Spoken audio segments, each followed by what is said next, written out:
안녕하세요. LK 김호수입니다. 오늘은 한류의 주역으로 꼽히는 SM 엔터테인먼트에 대해서 알아보려고 합니다.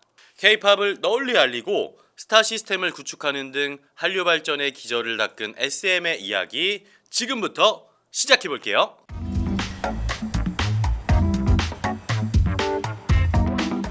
SM 엔터테인먼트를 생각하면 누가 제일 먼저 떠오르시나요? 이수만 전 회장, H.O.T, 보아, 소녀시대, 레드벨벳, 에스파, NCT 언제 SM 엔터테인먼트 아티스트의 음악을 들었는지에 따라서 또는 연령별로 생각하는 분들이 다르실 것 같은데요. 중요한 건 1995년 설립된 SM 엔터테인먼트는 지금까지 비약적인 발전을 했고 K-팝의 주역으로 전 세계 많은 이들의 마음속에 남는 음악과 무대를 선사했다는 것 같습니다. 물론 굴곡도 조금 있었겠지만요. SM 엔터테인먼트라는 기업에 대해서 설명드리기에 앞서서 설립자 이수만 전 회장에 대해서 먼저 살펴볼게요. 자, 이수만 전 회장은 70년대에는 무대를 누비는 가수로 활발한 활동을 했고 80년대에는 유명 MC로 활동했습니다. 올드 팬들은 다 아시는 얘기겠지만 MZ 세대들에게는 조금 낯설 수도 있겠네요. 이수만 전 회장은 당시 가수, MC, 라디오, DJ 등 다양한 분야에서 활발한 활동을 뒤로하고 프로듀서의 길을 걷게 됩니다. 국내 TV쇼 프로그램이 대거 줄어드는 것을 보고서 연예계 쪽은 앞으로 전망이 없겠다라고 판단한 거죠.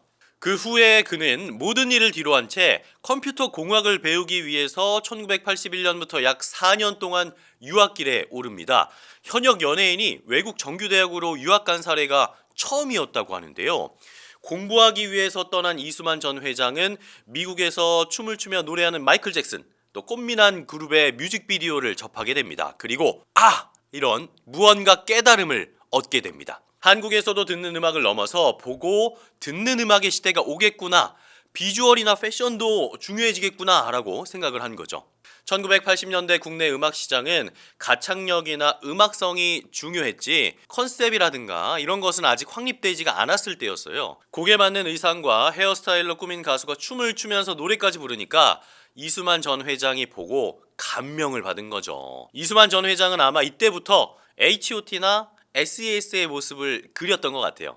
이후에 귀국한 이수만 전 회장은 유학에서 배운 컴퓨터 공학과 음악을 활용해서 뉴 에이지라는 앨범을 1989년에 발매했어요.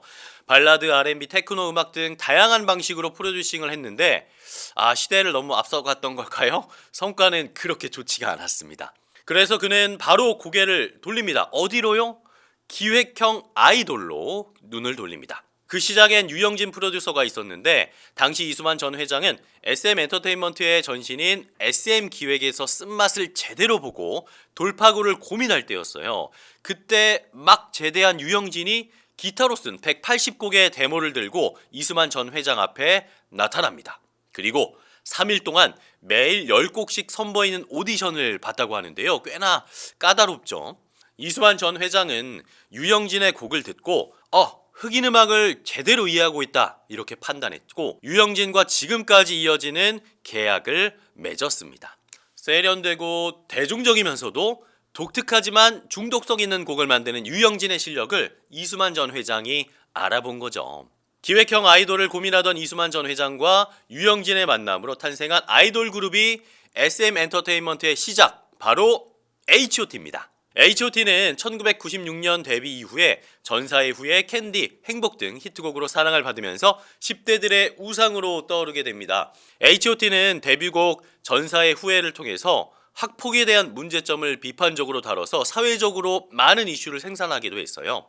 이 때문에 10대들의 공감을 자아내면서 그 이름을 알리기 시작했죠. 진정한 대박은 후속곡에서 터지게 됩니다. 바로 캔디가 2달 동안 음악 프로그램 1위에 자리하는 메가 히트를 치면서 H.O.T의 전성시대가 열립니다. 캔디로 가요계를 점령한 H.O.T의 정규 1집은 누적 205만 장의 판매고를 기록했다고 합니다. 이 수치는 역대 아이돌 그룹 최초로 단일 앨범 누적 판매량 200만 장 이상의 대기록이라고 하네요. 여담으로 당시에 H.O.T는 중국에서도 인기가 엄청났어요. 2000년 2월에 H.O.T는 베이징에서 콘서트를 열었는데 12,000명을 수용할 수 있는 노동자 체육관에서 열린 콘서트였는데 매진은 당연하고요. 안표까지 팔리는 엄청난 인기를 끌었다고 합니다. 당시 중국의 한 신문에서는 청소년들이 가장 받고 싶은 선물은 H.O.T 베이징 콘서트 입장권이라고 보도했을 정도였어요. H.O.T 티셔츠가 불티나게 판매되는가 하면 팀 이름을 상표로 한 화장품과 커피숍도 생겨났고요. 음반은 10만 장 이상이 팔렸습니다. 이거 한류 열풍의 시작이라고 감히 말할 수 있겠는데요. H.O.T가 성공을 거두면서 SM 엔터테인먼트는 걸그룹을 발표합니다. 바로 1997년 데뷔한 원조 요정, 제가 사랑했던 SES인데요. SES처럼 음악성, 춤, 실력, 의상, 분위기, 컨셉트까지 갖춘 여성 걸그룹은 최초라고 할 수 있었습니다. 요새는 걸그룹이 많고 다양한 컨셉트로 앨범을 내지만 SES가 데뷔할 때는 거의 없었어요. 그러니까 SES의 등장만으로도 센세이션이었겠죠. 특히 영어가 되는 멤버 유진과 일본어가 되는 슈의 활약으로 해외 진출도 박차를 가할 수가 있었습니다. 1998년 발매한 일본 첫 싱글 하나가 되는 세계로 일본 오리콘 차트에서 37위로 진입하는 기록과 함께 한국 걸그룹 최초로 일본 공식 팬클럽도 생겼다고 합니다. 또 국내 아이돌 최초로 일본 지상파 TV에서 Dreams Come True를 한국어로 불렀고요. 뿐만 아니라 대만에서도 한류 열풍을 주도했는데요. 꿈을 모아서라는 곡으로 한국 걸그룹 최초로 대만 내 해외 음악 차트 1위, 연간 음악 차트 1위 등의 기록도 남겼습니다.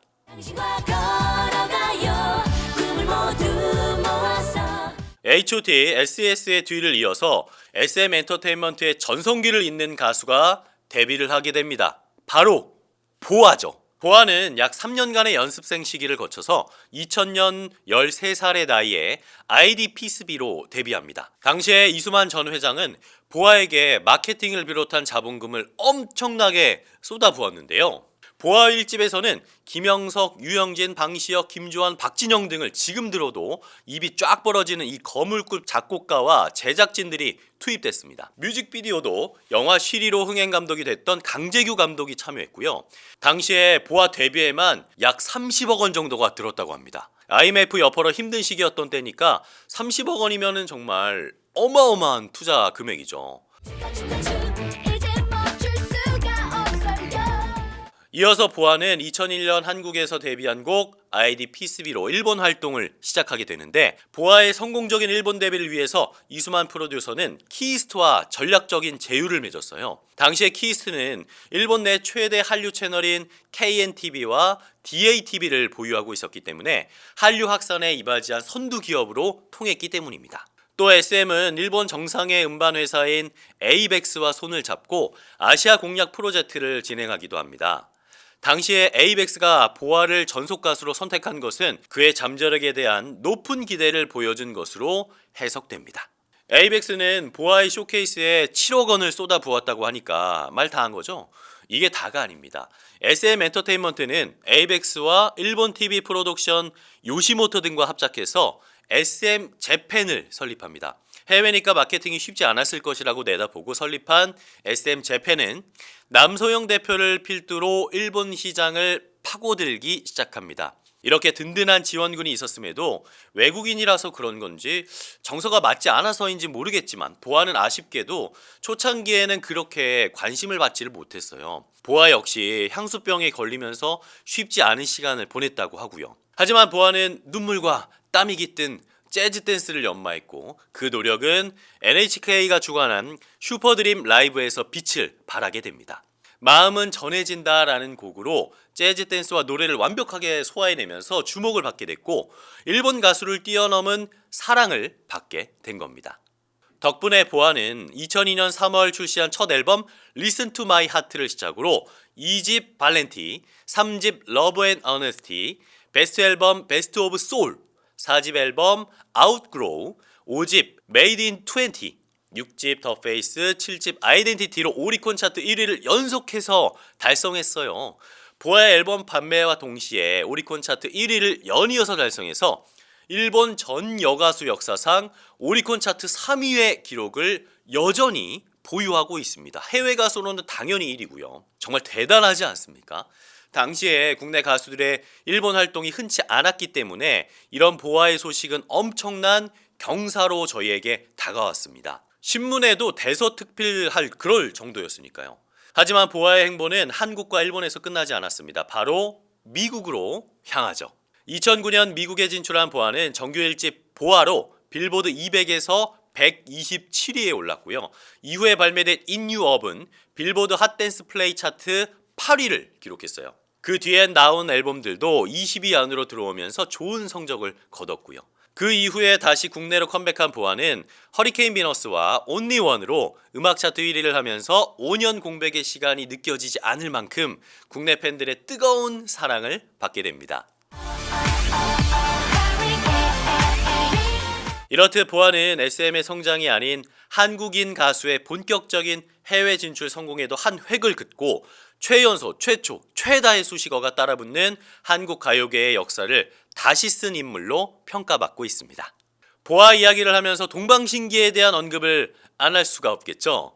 2003년 한국에서 먼저 허그로 데뷔한 동방신기는 바로 다음해 2004년 말에 같은 곡을 일본에서 발매하는데 오리콘 차트 77위에 안착합니다. 나쁘지 않은 성적이죠.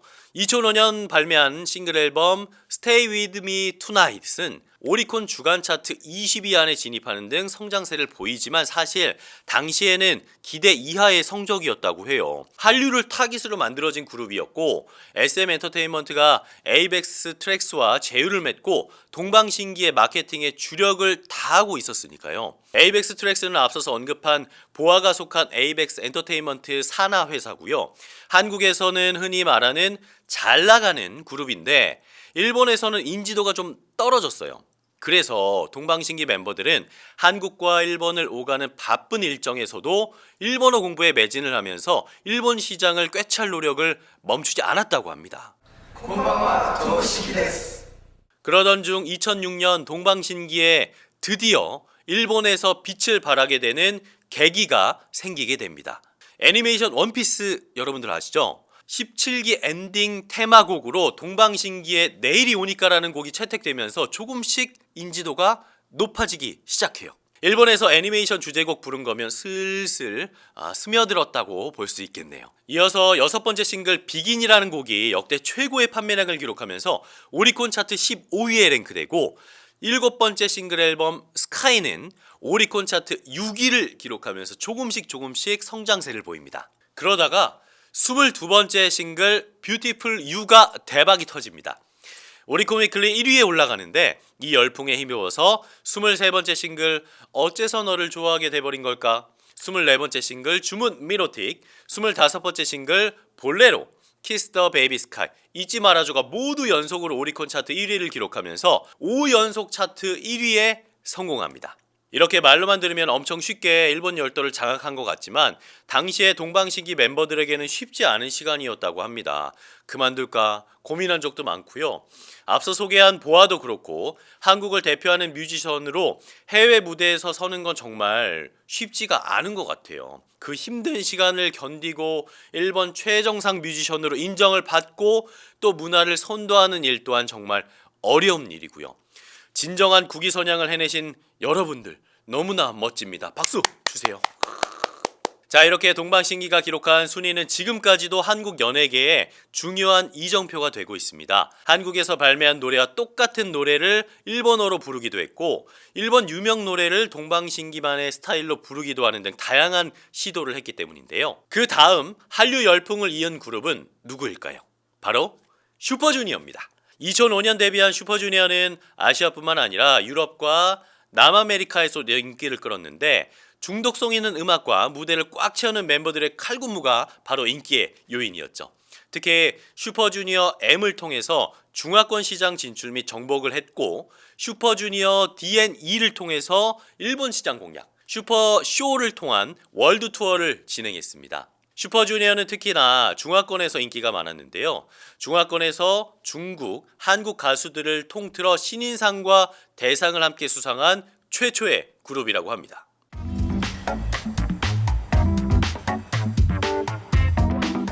자, 여기까지 한류 열풍의 주역 SM 엔터테인먼트에 대해서 말씀드렸는데요.